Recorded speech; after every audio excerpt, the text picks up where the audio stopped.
তো গল্পের শুরুতে আমরা 3 বন্ধুকে জঙ্গলে এক সুন্দর জায়গায় ছুটি কাটাতে দেখি। ওদের মধ্যে ক্যালেব কিছু ড্রোন শট নিয়ে ব্যস্ত, আর টেরেসা লেকের ধারে তখন বই পড়ছে। হঠাৎ মনে পড়ল জেসিকার কথা। রাত থেকে ওর শরীরটা ভালো নেই, তাই ক্যালেবকে দেখে আসতে বললে জানায় এখন হবে না, আমি ড্রোন নিয়ে ব্যস্ত। অতএব টেরেসা নিজেই গেলে দেখে জেসিকা বিছানার উপর মুখ ঘুরিয়ে শুয়ে। কিছু জিজ্ঞেস করলে কোনো উত্তর দিচ্ছে না, তাই পাশের চেয়ারে টেরেসা বই নিয়ে বসে পড়ে। জাস্ট কয়েক সেকেন্ড হয়েছে, দেখে জেসিকা ঝটকা দিয়ে উঠে বসেছে। সাথে টেরেসা যে বইটা পড়ছে সেটার প্রতি কটা লাইন হুবহু না দেখে বলে যাচ্ছে। The intense horror of my nightmare came over me, I tried to draw back my arm, let me in, let me in. এটা বলার সাথে ওর ভয়েস পরিবর্তন হতে শুরু করে। কিন্তু এটা কিভাবে সম্ভব? ভয়ে চিৎকার করে টেরেসা ওকে চুপ করে বসতে বললে হঠাৎ বিছানা থেকে পড়ে আচমকা বমি করতে শুরু করে। টেরেসা ওকে সামলাতে গেলে তখনই জেসিকা ওর গলা টিপে চুলের বিনুনি ধরে এক টানে চুল সমেত স্কাল্প উপড়ে দেয়। প্রচণ্ড যন্ত্রণায় কাঁপতে কাঁপতে টেরেসা বাইরে এলে ক্যালেব ভয় পেয়ে যায়। এর মধ্যে জেসিকা উপড়ে ফেলা স্কাল্প হাতে নিয়ে বেরিয়ে এসে সোজা ড্রোনটাকে ধরে মুখের মধ্যে ঢুকিয়ে নিতেই এক ঝটকায় লেকে পড়ে যায়। ক্যালেব কি হয়েছে কিছু না বুঝেই লেকে ঝাঁপ মারে। কিছুক্ষণ সব শান্ত থাকার পর জলের ভিতর থেকে উঠে আসে ক্যালেবের কাটা মাথা। এই ভয়ানক দৃশ্য দেখে টেরেসা বাকরুদ্ধ। এরপরেই জল থেকে ভয়ানক রূপ নিয়ে উঠে আসে জেসিকা, অর্থাৎ সে ডেডাইটসে পরিণত হয়েছে। ফর ইনফরমেশন, এভিল ডেড ইউনিভার্সে ডিমন দ্বারা পজেসড মানুষদের ডেডাইটস বলা হয়। কিন্তু জেসিকার সাথে এরকম কি করে ঘটলো সেটা জানতে হলে ঘটনা ফিরে যায় একদিন আগে। শহরের এক নাইট ক্লাবের বাথরুমে গিটার টেকনিশিয়ান বেথ বসে আছে। আজই জানতে পেরেছে সে প্রেগনেন্ট। চিন্তায় ওর মাথা কাজ করছে না, তাই বন্ধুদের না বলে ব্যাগ গুছিয়ে বেরিয়ে পড়ে ওর দিদি এলির বাড়ির উদ্দেশ্যে। এলি পেশায় ট্যাটু আর্টিস্ট। ফ্ল্যাটে তার 3 বাচ্চাকে নিয়ে এসে থাকে। তারা ড্যানি, ব্রিজেট এবং ক্যাসি। এলির হাজবেন্ড 3 মাস আগে ওদের ছেড়ে চলে গেছে। ড্যানির ডিজে হওয়ার খুব ইচ্ছে, তাই বিখ্যাত American rock band LCD sound সিস্টেমের গান ড্যান্স ইয়োর সেলফ ক্লিন এর সাউন্ড মিক্সিং করছিল। আর অন্যদিকে ক্যাসি পুতুলের গলা কাটতে ব্যস্ত। এলি ওর কাঁচি খুঁজে না পেলে ক্যাসি সেটাকে টেবিলের তলায় লুকিয়ে দেয়। তখনই কলিং বেল বেজে উঠলে ব্রিজেট দরজা খুলে দেখে পাশের অ্যাপার্টমেন্ট থেকে 2জন বন্ধু তাকে আজ রাতে ফ্রেডির সিনেমা দেখার জন্য জয়েন করতে বলছে, যেটা ডাইরেক্ট রেফারেন্স ছিল ফ্রাইডে দ্য 13th মুভির। কিন্তু ওরা আজ সিনেমা দেখার মুড নেই।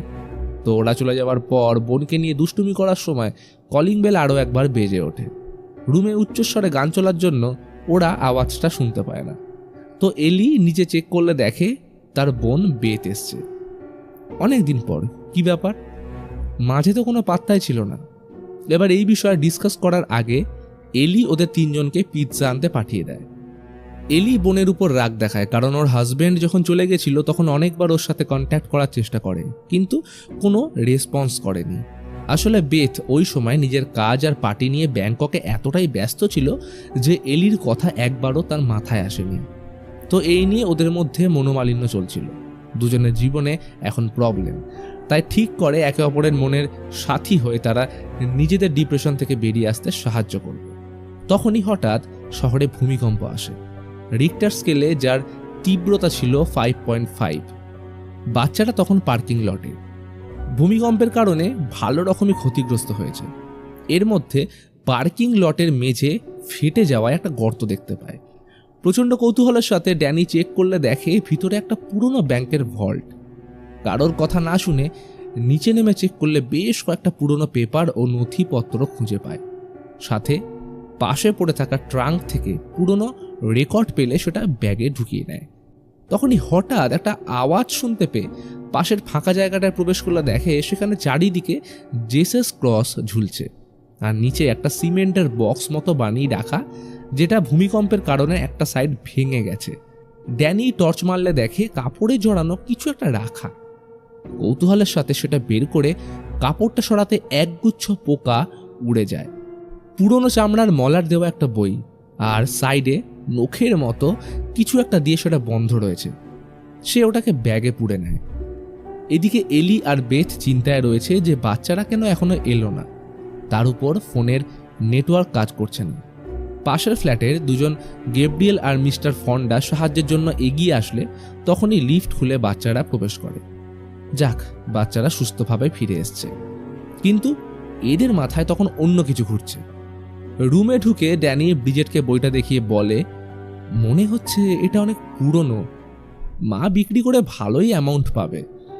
এই বলে ড্যানি তড়িঘড়ি করে বইটা খোলার চেষ্টা করলে ওই নখের জায়গাটায় লেগে রক্তের কয়েক ফোঁটা বইটার উপর পড়তেই নখগুলো ওপেন হয়ে বইটা আনলক হয়, যেটা এভিল ডেড সিরিজের সবকটা বইয়ের কমন জিনিস। এবার যারা জানো না তাদের বলি, এই বইগুলোকে দ্য বুক অফ ডেড অথবা দ্য নেক্রোনমিকন বলা হয়। কিন্তু এই বইটা আগের দুটো বইয়ের থেকে আলাদা। তো বই ওপেন করতেই বিভিন্ন ভয়ানক ছবি, অলৌকিক রিচুয়ালস সহ কোনো এক অজানা ভাষায় বেশ কিছু জিনিস লেখা ছিল। বইয়ের প্রতিটা পাতা উল্টানোর সাথে উন্মোচিত হচ্ছিল নেগেটিভ এনার্জি, যেটা ব্রিজেটকে কোনো এক অশনি সংকেতের জানান দেয়। তাই সে এখনই বইটা ফেলে দিয়ে আসতে বললে ড্যানি মনে করিয়ে দেয় আজ রাতে মা কোথাও বেরোতে দেবে না, তাই বই ফেলার জন্য কাল সকাল অবধি ওয়েট করতে হবে। এদিকে ক্যাসি তখন আন্টি বেথের সাথে গল্প করে আলাপচারিতা সেরে নিচ্ছিল, এতে দুজনের মধ্যেকার বন্ডিং ভালো হবে। কিন্তু অন্যদিকে ব্রিজেট চলে যাওয়ার পর ড্যানি বই খুলে ওর সাথে নিয়ে আসা রেকর্ডারগুলো প্লে করে। এগুলো যেন তাকে মন্ত্রমুগ্ধ করে ফেলেছে। প্যাকেট থেকে বের করে প্রথম রেকর্ডটা প্লে করলে শোনে এটা 13ই নভেম্বর 1923 সালের সেন্ট প্যাট্রিক ক্যাথিড্রাল চার্চে ফাদার মার্কাস ও ফাদার ক্যানন ডেমিয়েন এই বইটার ব্যাপারে উপস্থিত সবাইকে বলছে। এই অজানা ভাষার তৃতীয় বই তাদের ওভারসিজ মিশনারিরা খুঁজে পেয়েছে, যার নাম ন্যাটিউরাম ডিমন্টো। বলে রাখি, এর দুটো বই আগে এভিল ডেডের ফার্স্ট পার্ট এবং এভিল ডেড 2013 পার্টে দেখানো হয়েছে, যেগুলো সম্পূর্ণ আলাদা। এই বইয়ের মলাট তৈরি মানুষের মাংস দিয়ে এবং এর ভিতরে লেখার জন্য ব্যবহার করা হয়েছে মানুষেরই রক্ত। ফাদার চার্চের কাছে পারমিশন চাইছে এই বইটা অনুবাদ করতে, কিন্তু চার্চ এর বিরোধিতা করলে সেখানে উপস্থিত একজন চিৎকার করে বলে, খবরদার এই কাজটা করবেন না। যেটা ছিল এভিল ডেড ইউনিভার্সের মেইন লিড ক্যারেক্টার অ্যাসের কণ্ঠস্বর, যাকে আমরা এই সিরিজের শুরু 3টে পার্টেই দেখেছি। এরপর রেকর্ড শেষ হয়ে গেলে ড্যানি দ্বিতীয় রেকর্ড প্লে করলে শুরু হয় আসল ঘটনা। চার্চ অনুমতি না দেওয়া সত্ত্বেও ফাদার ডেমিয়েন এবং তার সহকারী ফাদার হিউগো লুকিয়ে বইটা অনুবাদ করতে শুরু করে। তাদের মতে এই বইতে বেশ কিছু এনশিয়েন্ট রিচুয়ালস এবং ইনক্যান্টেশনস লেখা রয়েছে, যেটা সুপার ন্যাচারাল বা নেগেটিভ শক্তিকে জাগ্রত করতে সক্ষম। ফাদার এই বইয়ের রিজারেকশন মন্ত্রগুলো পড়তে শুরু করলে সেই অপার্থিব শক্তি জেগে ওঠে। চারিদিকে এক অপার্থিব পরিবেশের সৃষ্টি হয়, সাথে ক্রমাগত উল্টে যাচ্ছিল বইয়ের পাতা, এবং আমরা দেখি কিছু একটা অদৃশ্য জিনিস দ্রুত গতিতে ধেয়ে চলে এলির দিকে। তখন সে লিফটের নিচে এসেছিল একটা কাজের জন্য, আর তখনই ঘটতে থাকে একের পর এক অবাস্তব জিনিস। তার কানের দুলগুলো কেউ ছিঁড়ে নেয়, একটা সজোরে থাপ্পড় এসে পড়ে গালে, আর এভিল ডেডের ট্রেডমার্ক স্টাইলে ফ্ল্যাটের ইলেকট্রিক তারগুলো বেরিয়ে এসে এলিকে তুলে ধরলে পজেস্ট হয়ে যায়। আর ওদিকে ড্যানি বইটা বন্ধ করতেই পুরো অ্যাপার্টমেন্টের কারেন্ট চলে যায়। সবাই তখন এলিকে খুঁজছে। হঠাৎ লিফট ওপেন হয়, দেখে সামনে এলি দাঁড়িয়ে। সে কেমন যেন একটা এঁকে বেঁকে চলেছে। ব্রিজেটের ডাকে কোনো পাত্তা না দিয়ে চুপচাপ ঢুকে গ্যাস অন করে খোলা সমেত ডিম ভাজতে শুরু করে। কি হলো, সে এমন করছে কেন? বাকিরা সবাই পিছন থেকে এক পলকে তাকে দেখছে। বেথ জিজ্ঞেস করল, এই কি হয়েছে? উত্তর আসে, আমি একটা সুন্দর স্বপ্ন দেখেছি, যেখানে আমরা সবাই বিশাল জঙ্গলের মাঝে বসে, শুদ্ধ বাতাস বইছে, সাথে পাখিদের কলতান, আর আমি তোমাদের বডির মধ্যে ঢুকে প্রত্যেককে মাঝখান থেকে চিড়ে ফেলছি। এই বলে পাগলের মতো হাসতে শুরু করে। হাত থেকে প্লেটটা পড়ে গেলে জাস্ট একটাই কথা, ওটা আমার মধ্যে ঢুকে গেছে। সবাই ভয় পিছিয়ে যায়। রান্নাঘর থেকে বারান্দায় এসে এলি প্রচুর বমি করে উল্টে পড়ে যায়।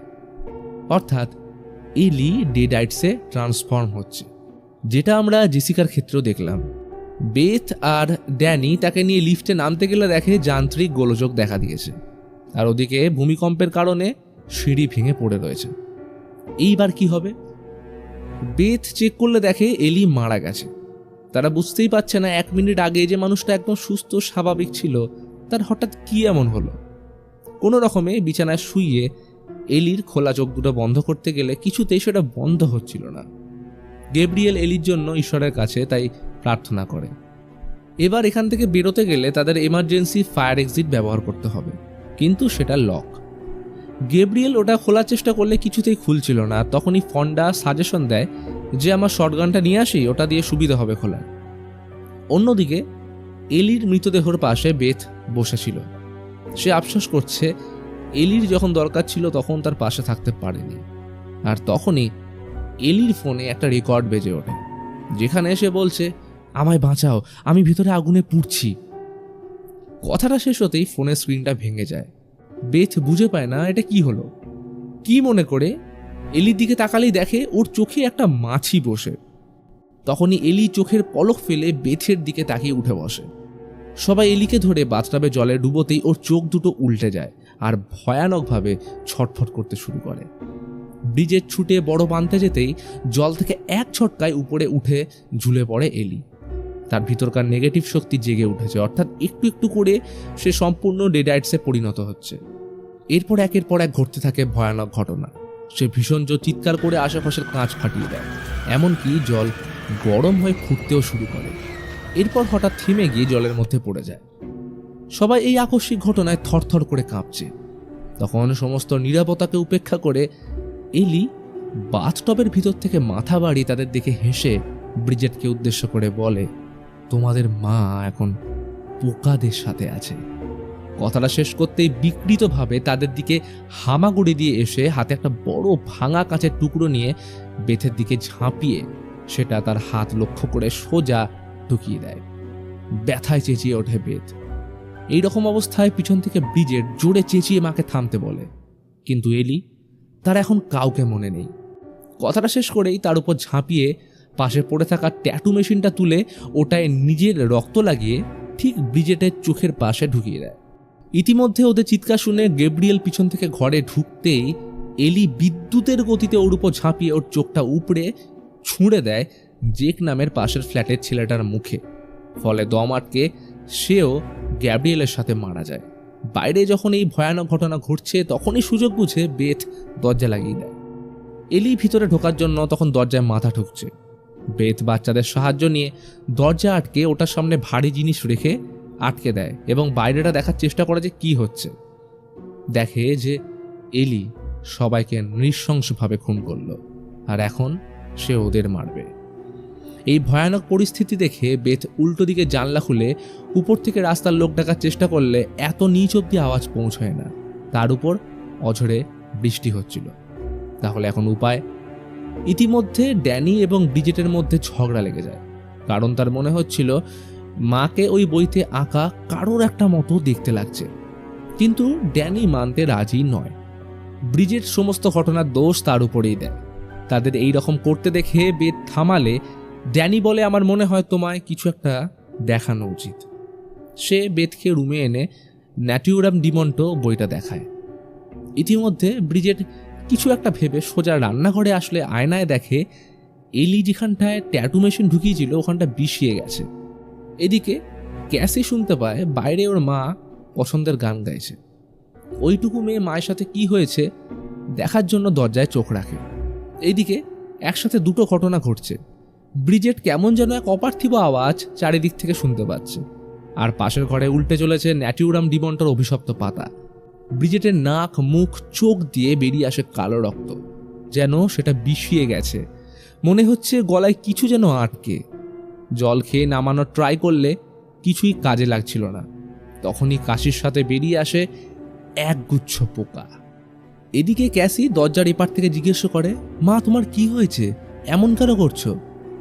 এটা শুনে এলি দরজার দিকে এগিয়ে বলে, কিছুই না, এই তো আমি, বাবা সবাই এখানেই আছি, তুমিও চলে এসো, আমরা একসাথে থাকবো। কিন্তু মা তোমায় তো সুস্থ লাগছে না। এলি হেসে বলে, কিন্তু তোমার একটা বড় করে হাগ আর কিস সব কিছু ঠিক করতে পারে। এই কথাটায় কনভিন্স হয়ে বেচারা ক্যাসি দরজার লক খুলতেই এলি ওর গলা টিপে ধরে। প্রচণ্ড জোর ঠেলে ভিতরে আসতে চাইলে ড্যানি আর বেথ তাকে বাঁচিয়ে দরজা বন্ধ করে দেয়। এর মধ্যে কারোর ব্রিজেটের কথা মনেই ছিল না। কিছু একটা আওয়াজ শুনে রান্নাঘরে আসলো, দেখে সে কাঁচের গ্লাস চিবিয়ে খাচ্ছে। ভাঙা কাঁচের টুকরোগুলো কণ্ঠনালী হয়ে নামতে দেখা যায়, অর্থাৎ ব্রিজেট ডেডাইটসে পরিণত হচ্ছে। তখনই ও বেথের উপর ঝাঁপিয়ে শ্রেডার দিয়ে পায়ের চামড়া উপড়ে দেয়। প্রচণ্ড যন্ত্রণায় ছটফট করতে করতে নিজেকে বাঁচানোর জন্য পাশে পড়ে থাকা প্রেসার কুকার দিয়ে ব্রিজেটকে মারলে সে অজ্ঞান হয়ে যায়।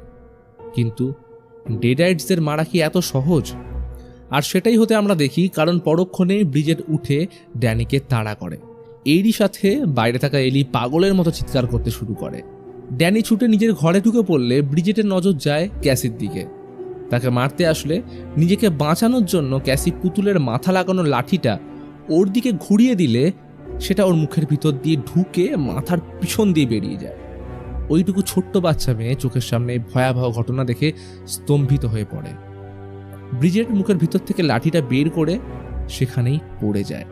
যাই হোক, কিছু তো লাভদায়ক হলো। ক্যাসির এগুলো দুঃস্বপ্ন মনে হচ্ছিল। বেথ ওর মুখে লেগে থাকা রক্ত মুছে সান্ত্বনা দিয়ে বলে, আমি তোমাদের কথা দিলাম এই অ্যাপার্টমেন্ট থেকে তোমাদের বের করব। এদিকে ব্রিজেট যাতে ওর মায়ের মতো পরে অ্যাটাক না করে, তাই ড্যানি ওকে প্লাস্টিক দিয়ে মুড়ে বিছানার সাথে বেঁধে দেয়। এখন উপায়? বেথ মনে করে ন্যাটুরাম ডিমন্টো যদি এই সব কিছু শুরু করতে পারে তাহলে নিশ্চয়ই ওর মধ্যেই এটাকে শেষ বা বন্ধ করার উপায় লেখা আছে। তাই বেথ সমস্ত রিস্ক নিয়ে ড্যানির হাতে ছুরি ধরিয়ে বলে, আমার কিছু হলে এটা দিয়ে আমায় মেরে ফেলো, কারণ ওই রেকর্ড আমি হেডফোন লাগিয়ে এখন শুনবো। তো যেমন ভাবা তেমন কাজ। কোনো রকমে ব্যাটারি চালিয়ে রেকর্ড অন করে শুনতে থাকে ফাদার মার্কাসের কথা। ফাদার বলছিল এই বইটা নষ্ট করা সম্ভব নয়। তার দুজন সহকারী পর্যন্ত এর শিকার হয়েছিল। এই প্রাচীন ডিমন তার ভিকটিমকে ভিতর থেকে শেষ করে। আমরা এক্সরসিজমের সময় প্রেয়ার করতে শুরু করলে ডিমন সেটাকে উপহাস করার জন্য প্রেয়ার উল্টোভাবে পড়তে শুরু করে। আমার দুই সহকারীকে সব রকমভাবে আমি মারার চেষ্টা করেছিলাম। তাদের যখন আগুনে দিলাম তারা আগুনের উপর দাঁড়িয়ে অট্টহাসি করছিল। এরপর বইয়ের নিয়ম অনুযায়ী তাদের জীবন্ত মাটিতে পুঁতে দিই, কিন্তু এতেও কোনো ফল হয়নি। অবশেষে তাদের শরীরের প্রতিটা টুকরো করতে হয়েছিল। ছোট্ট ইনফরমেশন দিই, এর আগে যে দুটো বই পাওয়া গেছিল সেখানে ডেডাইটসদের মারার জন্য এই 3টে উপায় লেখা ছিল, কিন্তু এখানে আমরা দেখি ওই 3টের মধ্যে দুটো কোনো কাজেই লাগেনি। এদিকে এলি ঘরের ভিতর প্রবেশ করার একটা জায়গা খুঁজে পায়, যেটা ছিল ভেন্টিলেশনের ওই রাস্তা যা মিস্টার ফন্ডার বিড়াল ব্যবহার করত। ভেন্টিলেশনের রাস্তার আওয়াজ শুনে ড্যানি আর ক্যাসি পাশের রুমে চেক করতে আসলে তাদের অজান্তেই পিছু নেয় ব্রিজেট। তার মাথা থেকে পা অবধি রক্তাক্ত চাদর ঝুলছে, যেটা তাকে আরও ভয়ানক করে তোলে। ব্রিজেট তাদের উপর অ্যাটাক করতে আসলে ড্যানির হাতে থাকা ছুরি ওর পেটে ঢুকিয়ে দেয়। ভেবেছিল এইখানেই হয়তো সব শেষ, কিন্তু ব্রিজেট তাকে এক ঝটকায় ঠেলে ছুরিটা বের করে ওর হাতে ফুটো করে ঢুকিয়ে রক্তবমি শুরু করে। এরপর ছুরিটা ড্যানির বুকে ঢুকিয়ে দিলে সে পাশে পড়ে থাকা ফ্লেম থ্রোয়ার দিয়ে ব্রিজেটকে জ্বালিয়ে দেয়। তখনকার মতো কাবু হয়ে সে পড়ে গেলেও আমরা জানি এইভাবে ডেডাইটসদের মারা সম্ভব নয়। ইতিমধ্যে বেথের অজান্তে ভেন্টিলেশন চেম্বার দিয়ে এলি ওর রুমে প্রবেশ করে যায়। সে তখনও হেডফোনে ফাদারের কথা শুনছে। পরক্ষণেই সামনের কাঁচের জানলার প্রতিবিম্বতা দেখতে পায় ওর পিছনে এলি দাঁড়িয়ে। সে ভয় সরে গেলে একটা সেরা মোমেন্ট আমরা দেখি। এলি নিজের আঙুল রেকর্ডের উপর রাখতেই সেটা বাজতে শুরু করে এবং আওয়াজটা আসছিল ওর মুখ দিয়ে।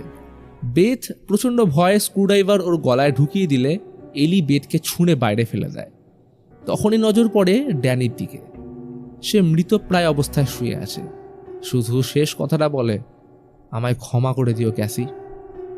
কথাটা শেষ করতেই পিছন থেকে এক ঝটকায় বেথকে এলি টেনে নিয়ে গেলে ফিল করতে পারে বেথের পেটে দুটো বাচ্চা রয়েছে।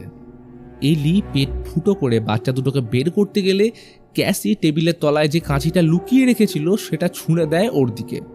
বেথ একটুও দেরি না করে সেটা সোজা ঢুকিয়ে দেয় এলির নাকে। অ্যাটলিস্ট কিছুটা হলেও তাকে কাবু করা গেল। এই সুযোগ পালানোর। দরজা খুলে বাইরে আসলো, দেখে সবাই মৃত অবস্থায় পড়ে রয়েছে, কারোর দেহে প্রাণ নেই। লিফটের দরজা এখনো খুলছে আর বন্ধ হচ্ছে। তবে এমার্জেন্সি ফায়ার এক্সিটের দরজাটা খুলতে পারলে এখনো সুযোগ আছে পালানোর। তাই পাশে পড়ে থাকা গ্যাব্রিয়েলের হাতুড়ি দিয়ে তালা খোলার চেষ্টা করে, কিন্তু কোনো ফল না হলে নজর পড়ে ফন্ডার হাতে শটগানের দিকে। সেটাকে কোনো রকমে বের করে পাশে পড়ে থাকা ব্যারেলগুলো তুলে নেয়, কিন্তু এলি এতক্ষণে জীবিত হয়ে উঠেছে। নাক থেকে কাঁচিটা বের করে সোজা ছুটে যায় ওদের দিকে, আর তখনই আত্মরক্ষার তাগিদে শটগান চালালে সেটা গিয়ে লাগে এলির পায়ে। ওখানেই পড়ে যায় সে। কিন্তু এতেও কি আটকানো সম্ভব? এলি ক্যাসিকে কথার জালে ফাঁসানোর চেষ্টা করলে পাশে পড়ে থাকা ফন্ডা ডেডাইটসে পরিণত হয়ে বেথের পা ধরে। সে ভয় আরও একবার শ্যুট করলে এলির একটা হাত উড়ে যায়। এরপর আর দেরি না করে বন্দুক নিয়ে ফন্ডার মাথা সে ফাটিয়ে দেয়। ইতিমধ্যে ক্যাসি চিৎকারে নজর পড়ে সামনের দরজায় এলির দিকে। ড্যানি আর ব্রিজেট এগিয়ে আসছে। ওরা এলির সামনে বসে কাঁদতে শুরু করলেও পরক্ষণে ওদের দিকে তাকে অট্ট হাসি দিয়ে উপহাস করতে থাকে। এলি বলে ওঠে, এভরিবডি হিয়ার ডাইজ বাই ডন। কথাটা শেষ করতেই সেখানে পড়ে থাকা প্রতিটা মৃতদেহ এই একই কথা রিপিট করতে শুরু করে, dead by dawn, dead by dawn. অবশেষে কোনো রকমে লিফটে ঢুকতেই কারেন্ট চলে আসে, কিন্তু লিফট নামার সময় সেখানে রক্ত ভরতে শুরু করে। আর তখনই ন্যাটুরাম ডিমন্টর পাতা উল্টে যায় এবং আমরা দেখি এলির দেহ ড্যানি আর ব্রিজেট ছিঁড়ে ওর ভিতরে প্রবেশ করতে চাইছে। অর্থাৎ এরা এখন একসাথে মার্জ হয়ে ডেডাইটস ক্রিয়েচার দ্য মারাডার বানাবে, যা ছবি বইতে রয়েছে। লিফটে ভরছে রক্ত, আর একদিকে ক্রিয়েচারটা ঢুকে যায় ভেন্টিলেশনের রাস্তা। দুজন বাঁচার জন্য উপরে উঠতে ট্রাই করলে সেখান দিয়ে ক্রিয়েচারটা ঢোকার চেষ্টা করে। রক্ত ভরে প্রায় নাক অবধি চলে এসছে। বাঁচার আশা শেষ। আর তখনই গ্রাউন্ড ফ্লোরে এসে লিফটের দরজা খুলে যায়। ভেতরে জমে থাকা রক্ত অবাধে চারিদিকে ছড়িয়ে পড়ে, যেটা রিক্রিয়েশন ছিল দ্য শাইনিং মুভির এই সিন থেকে। কোনো রকমে ওরা দুজনেই ভয়াবহ পরিস্থিতি থেকে বেঁচে পার্কিং লটে চলে আসে। এখন এটাই পালানোর একমাত্র রাস্তা। কিন্তু গাড়ি স্টার্ট করে বাইরে বেরোতে গেলে দেখে মেন গেট লক করা এবং সেটা সুইচ টিপে ওপেন হচ্ছে না। বেথ কোনো রকমে ওটা ওপেন করলে গাড়ি নিয়ে বেরোতেই যাবে, আর তখনই গর্তের মধ্যে পড়ে চাকা আটকে যায়। বেথ অনেক চেষ্টা করে সেখান থেকে গাড়িটা বের করতে, কিন্তু তখনই পিছনের দরজা খুলে প্রবেশ করে ভয়াবহ ডেডাইটস ক্রিয়েচার। এরা দুজন কোনো রকমে ওর থেকে লুকিয়ে বাঁচতে থাকে। চলতে থাকে চোর পুলিশের খেলা। কিন্তু যেমন করেই হোক গেট দিয়ে বেরোতে হবে। লুকিয়ে গেটের একদম কাছে পৌঁছে গেলে দেখে গেট বন্ধ হতে শুরু করেছে। এটাই শেষ সুযোগ। তাই কোনো রকমে নিচু হয়ে বেথ সেখান থেকে বেরিয়ে গেলেও এই ক্রিয়েচার ক্যাসিকে ধরে নিয়ে যায়। বেথ আগে কথা দিয়েছিল এই বিপদ থেকে তাকে বাঁচাবে, সেটা বিফল হতে দেবে না। তাই সে বহু চেষ্টা করে সাইডের ছোট জালটা ভেঙে ভিতরে ঢোকার। এদিকে ক্রিয়েচার ধীরে ধীরে ক্যাসিকে খেতে এগিয়ে আসছে, ভয়ানক তার রূপ। আর তখনই নজর যায় পাশে পড়ে থাকা চেনসর দিকে। ক্রিয়েচারের তিনটে মাথা, অ্যালি, ড্যানি এবং ব্রিজেট ক্যাসিকে চেনস দিয়ে ওর গলা কাটতেই যাবে। আর তখনই বেথ শটগান নিয়ে অ্যাসের ফেমাস ডায়লগ কাম গেট সাম বলে ওকে নিজের দিকে ডাকলে এই সুযোগে ক্যাসি বেরিয়ে যায়। একটু সময় নষ্ট না করে ক্রিয়েচার বেথকে টেনে ধরে গাড়িতে লাগানো উড চিপার অন করে দেয়। এটাই চিপে বেথকে সে মেরে ফেলবে। নিজেকে বাঁচানোর জন্য বেথ ছটফট করতে থাকে। হাতটা কিছুতেই চেন স অবধি যাচ্ছে না। তখনই ক্যাসি সাহস করে সুইচটা টেনে অফ করে দেয়। বেথ নিজেকে ছাড়িয়ে ছিটকে পড়তেই হাতে তুলে নেয় চেন স। জোরে চিৎকার করে ক্যাসিকে এখনই সুইচ অন করতে বলে। কথা মতো ক্যাসি সুইচ অন করলে বেথ চেন সটাকে ক্রিয়েচারের শরীর লক্ষ্য করে মাঝ বরাবর ঢুকিয়ে উপড়ে ফেলে। প্রচণ্ড যন্ত্রণা ছটফট করতে করতে ওটার পা উড চিপারে ঢুকে গেলে ক্ষতবিক্ষত হয়ে ছিটকে পড়তে থাকে তাদের শরীরের এক একটা অংশ। কয়েক সেকেন্ডের মধ্যে ক্রিয়েচারের সম্পূর্ণ শরীর শেষ হয়ে গেলে অবশেষে পড়েছিল এলির মাথাটা, যেটা এখনও বেথকে টোন করছে। কিন্তু সে এত কথা শুনতে রাজি নয়। তাই চেন স দিয়ে মাথাটা দু টুকরো করে এক লাথি মেরে সেটাকেও উড চিপারের মধ্যে ঢুকিয়ে শেষ করে এই ভয়াবহ রাতের ডিমান্ডকে। এখন ওরা মুক্ত। কেসিকে বুকের মধ্যে জড়িয়ে বেরিয়ে যায় অ্যাপার্টমেন্ট থেকে, সাথে তুলে নেয় পাশে পড়ে থাকা সেই চেন স। এবার এইখান থেকে ঘটনা শিফট করে পরের দিন এবং আমরা দেখি এই অ্যাপার্টমেন্টের 5th ফ্লোরে থাকে জেসিকা, যাকে আমরা মুভির শুরুতে দেখেছি। বিগত রাতে কি ঘটনা ঘটে গেছে তার বিন্দুমাত্র খবরটাও তার কাছে নেই। ওদের বন্ধুদের গ্রুপ পিকনিক করতে যাচ্ছে এবং ভিডিও কলে রয়েছে টেরেসা। তার সাথে কথা বলে কলটা কাটতেই খেয়াল পড়ে পার্কিং লটে চারিদিকে ছড়িয়ে থাকা রক্তের উপর। সে আন্দাজ করতে পারে না যে এখানে কি ঘটেছে, আর তখনই আমরা দেখি সেই এনসিয়েন্ট ডিমনকে ওর শরীরে প্রবেশ করতে। এবং এরপর কি হয়েছে সেটা আশা করি আমরা মুভির একদম শুরুতেই দেখেছি। আর এই ঘটনার সাথে মুভি এখানেই শেষ হয়। তো বন্ধুরা, কেমন লাগলো আজকের এই ভিডিও?